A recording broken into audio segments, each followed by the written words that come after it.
आशिक ने शादीशुदा प्रेमिका के सामने रखी ऐसी डिमांड, अपनी ही 3.5 साल की बेटी को। बिहार के मुजफ्फरपुर में एक महिला ने अपनी ही 3.5 साल की बेटी की हत्या कर डाली, फिर ट्रॉली बैग में शव को डालकर फेंक दिया। इसके बाद महिला सीधे अपने प्रेमी के पास जा पहुंची। फिलहाल महिला पुलिस गिरफ्त में है। हत्या का कारण बेहद चौंकाने वाला है। क्या है यह पूरा मामला, जानते हैं।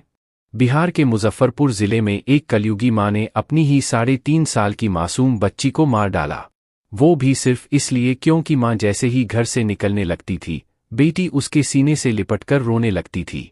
मां ने बेटी की बेरहमी से गला रेतकर हत्या की, फिर शव को ट्रॉली बैग में फेंककर फरार हो गई। आरोपी मां के एक युवक से अवैध संबंध भी थे। हत्या के बाद वो अपने प्रेमी के पास चली गई। पुलिस ने रविवार रात करीब 1:30 बजे गिरफ्तार कर लिया। जानकारी के मुताबिक मामला मिठनपुरा के रामबाग में एफसीआई गोदाम के पीछे वाले मोहल्ले का है। शनिवार को बच्ची मिष्टी कुमारी की लाश उसके घर के पास एक ट्रॉली बैग में मिली थी। उसकी मां काजल कुमारी शुक्रवार दोपहर से फरार थी। काजल के पति ने आरोप लगाया था कि उसके पत्नी बेटी की हत्या कर उसके प्रेमी के साथ भाग गई। पुलिस ने फिर आरोपी काजल कुमार को रामपुरहरी में उसके प्रेमी के घर से गिरफ्तार कर लिया। पूछताछ में उसने पुलिस को बताया कि जब भी वह घर से निकलती थी तो उसकी मासूम बेटी उससे लिपट जाती थी।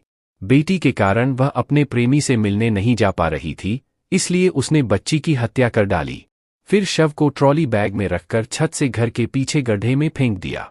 इसके बाद मोबाइल फॉर्मेट कर प्रेमी के पास उसके रामपुरहरी गांव पहुंच गई।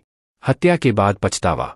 आरोपी मां ने बताया, मेरे प्रेमी ने कहा था कि वह अकेले आएगी तभी उसे अपनाएगा, जबकि बेटी मिष्टी मुझे एक पल भी नहीं छोड़ती थी। प्रेम में अंधी हो चुकी काजल ने चाकू से मां की ममता का गला रेतकर घर से निकल गई। हालांकि हत्या के बाद उसे अपनी गलती का एहसास भी हुआ है। काजल का कहना है कि अब उसे बेटी के बगैर रातों में नींद नहीं आती है। बेटी उससे लिपटकर सोती थी। सिटी एसपी ने बताया, महिला के प्रेमी की इसमें कोई भूमिका नहीं मिली है। मामले में आगामी जांच जारी है।